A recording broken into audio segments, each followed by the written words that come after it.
teman-teman semuanya, kalian pernah nggak sih membeli barang secara online, membuat perjanjian jual beli, atau bahkan membuat usaha kecil-kecilan? Nah, ternyata semua itu diatur loh di dalam hukum bisnis. Tapi sebenarnya apa aja sih sistem hukum bisnis itu dan gimana aja sih sistematikanya? Yuk, mari kita bahas bersama.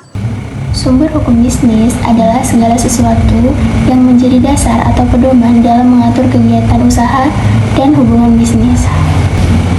Sumber hukum bisnis yang pertama yaitu undang-undang. Undang-undang merupakan sumber hukum bisnis yang utama karena berisi aturan yang dibuat oleh negara dan mengikat seluruh masyarakat. Sumber hukum bisnis yang kedua yaitu kebiasaan. Kebiasaan yaitu praktik yang dilakukan secara terus-menerus dalam dunia bisnis dan diakui oleh para pelaku usaha sebagai aturan. Sumber hukum bisnis yang keempat yaitu jurisprudensi. Jurisprudensi adalah putusan hakim yang dijadikan pedoman dalam menyelesaikan perkara yang serupa jika terjadi di kemudian hari. Sumber hukum bisnis yang kelima yaitu doktrin. Doktrin adalah pendapat atau pandangan para ahli hukum yang dijadikan rujukan dalam memahami dan mengembangkan hukum bisnis. Selanjutnya, kita akan membahas sistematika hukum bisnis. Kira-kira apa aja sih yang termasuk dalam sistematika hukum bisnis itu? Jadi, sistematika hukum bisnis itu yang pertama adalah subjek hukum. Kalian tahu nggak subjek hukum itu apa? Jadi, subjek hukum itu adalah pihak yang memiliki hak dan kewajiban di dalam kegiatan bisnis.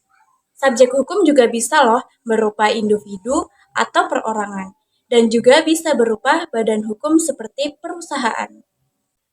Sistematika hukum bisnis yang kedua, badan usaha. Lalu apa sih yang dimaksud dengan badan usaha itu? Jadi, badan usaha itu adalah organisasi yang menjalankan kegiatan ekonomi untuk memperoleh keuntungan. Contohnya ada CV, PT, firma, dan koperasi. Yang ketiga, perjanjian bisnis. Kenapa sih perjanjian bisnis itu penting? Karena perjanjian bisnis untuk mengatur hubungan antara para pihak yang menjalankan kegiatan usaha, sehingga hak dan kewajiban masing-masing menjadi jelas. Contohnya gimana sih?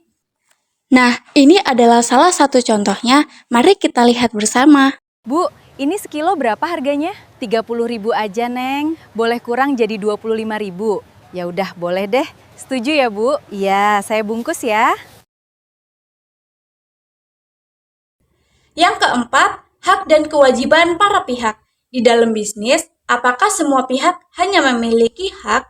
Tentu saja tidak, karena setiap pihak memiliki kewajiban yang harus dipenuhi sesuai dengan perjanjian dan aturan yang berlaku. Contohnya gimana sih?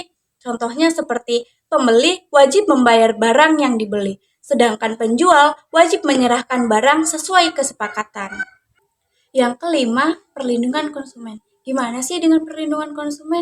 Jadi, sistematika hukum bisnis juga memberikan perlindungan konsumen agar hak-haknya terpenuhi, seperti mendapatkan informasi yang benar dan produk yang aman digunakan.